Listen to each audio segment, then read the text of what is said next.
South India shopping mall the wedding మంత్ర సరికొత్త wedding collection south India shopping mall.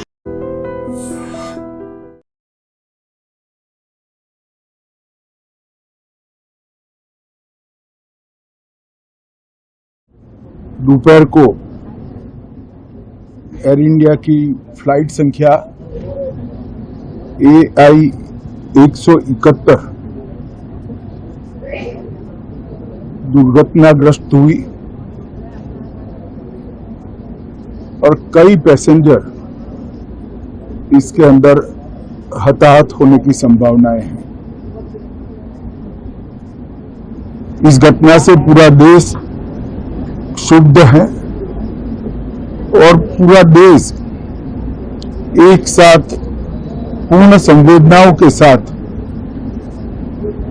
ये जो दुर्भाग्यपूर्ण हादसे में पैसेंजर हताहत हुए हैं, इनके परिजनों के साथ खड़ा है। सबसे पहले मैं भारत सरकार, गुजरात सरकार, भारत सरकार के प्रधानमंत्री जी और गुजरात सरकार की ओर से भी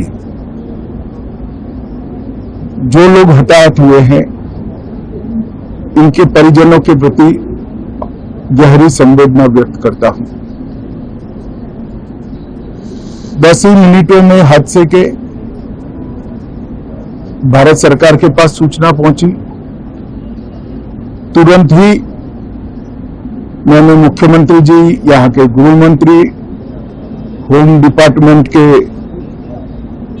control room, civil aviation department, civil aviation मंत्री, सभी से संपर्क किया।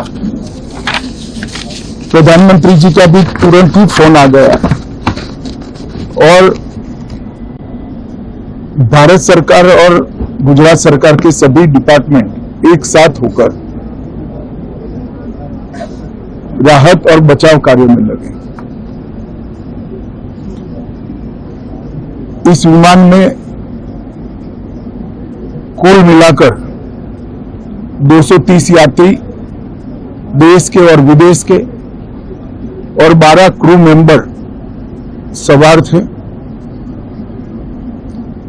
इसमें से एक यात्री का बचने का अच्छा समाचार मिला है, मैं उनको मिलकर आया हूं।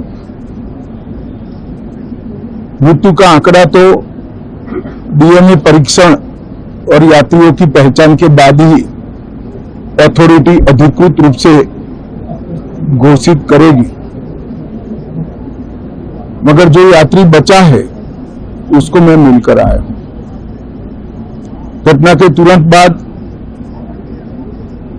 गुजरात सरकार ने बहुत तरह से डिजास्टर मैनेजमेंट की सारी इकाइयों को अलर्ट करते हुए, चाहे हेल्थ डिपार्टमेंट हो, चाहे फायर ब्रिगेड हो, चाहे पुलिस विभाग हो, भारत सरकार की भी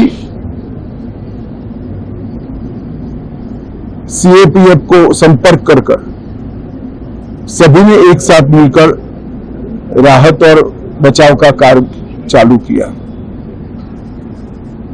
मगर 1.25 लाख लीटर ईंधन विमान के अंदर ही था और लगभग गर्मी तापमान इतना ऊंचा हो गया कि किसी को बचाने की मौका ही नहीं मिला। अब मैं घटना स्थान पर भी जाकर आया हूं। सारे यात्रियों के मृतदेह को बाहर निकालने का काम लगभग समाप्त हो चुका है।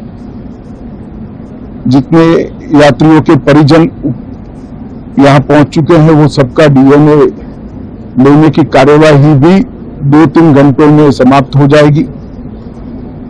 विदेश में जिनके परिजन हैं उनको सूचना देने की कार्यवाही समाप्त हो चुकी है और जैसे ही पहुंचते हैं उनके भी DNA सैंपल लिए जाएंगे और मृतदेहों की पहचान के लिए जितने मृतदेह मिले हैं इनके भी डीएनए सैंपल लेने की कार्यवाही समाप्त हो चुकी है।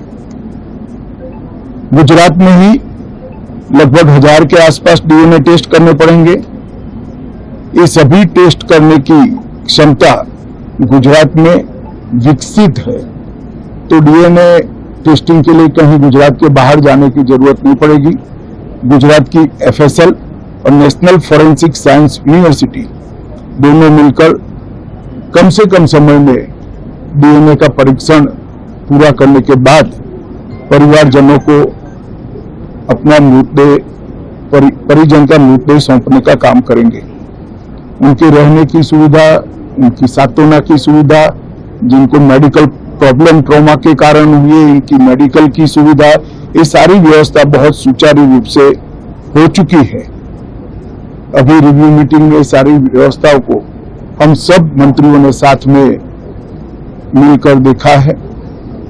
एविएशन डिपार्टमेंट ने अपनी जांच शुरू कर दी है और जांच तेजी से आगे बढ़े, इसके लिए भी एविएशन मंत्री जी ने सूचनाएं दी है। मैं फिर से एक बार राहत काम में जिन जिन एजेंसियों ने त्वरा के साथ बचाव और राहत का काम किया, वो सभी का धन्यवाद करना चाहता हूं। और फिर से एक बार जिन्होंने अपने परिजनों को गंवाया है, हताहत हुए हैं, वो सभी को मनपूर्वक संवेदनाएं व्यक्त करता हूं। నిజంగా ప్రస్తుతం ఉన్నటువంటి సమాజం దేనికి ప్రయారిటీ ఇస్తుంది? ఆర్థిక సంబంధాల చుట్టూ మాత్రమే తిరుగుతోంది. మళ్ళీ ఎన్నికలంగానే చాలా విరక్తి కలుగుతాం. మంచి అనిపిస్తుంది కదా, లేడీస్ కూడా ఛాలెంజింగ్ జాబ్స్ చేసినప్పుడు చాలా బాగుంటది. ట్రాఫిక్ అసిస్టెంట్స్ గా నియమించిన ట్రాన్స్జెండర్స్ అందరితో సాల్యూట్ చేయించుకుంటున్నారు. ఫుడ్ డెలివరీ ఇవ్వటానికి వెళ్ళినటువంటి డెలివరీ బాయ్ అనిల్ పై కళ్ళ ముందు పెళ్ళండి కొట్టి